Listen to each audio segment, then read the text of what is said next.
যাদের ফ্রিজ দীর্ঘ সময় চলে এবং ফ্রিজের বয়স দীর্ঘদিন হয়ে গেছে, তারা খেয়াল রাখবেন যে দীর্ঘ সময় চলার পেছনে ফ্রিজের দীর্ঘদিন সময় চলার পেছনে কারণ হলো যে দীর্ঘদিন চলার কারণে ফ্রিজের ফিল্টার ব্লক হয়ে যায়। এই যে ফিল্টার এটা ব্লক হয়ে যায়। ব্লক হয়ে গেলে তখন আপনার ফিল্টারে ঠান্ডাটা কম হবে। সেই ক্ষেত্রে আবার নতুন করে ফিল্টার লাগিয়ে গ্যাস চার্জ করে নিলে তো আপনার এই প্রবলেমটা সলভ হয়ে যাবে।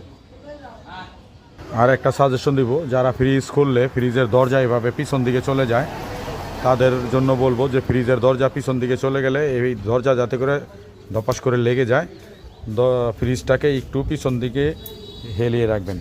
এই যে এরকম পিছন দিকে হেলিয়ে রাখলে দরজা যখন আপনি খুলবেন, দরজা নিজে নিজে লেগে যাবে, ধপাস করে লেগে যাবে। এটা যেহেতু এরকম লেগে যাবে।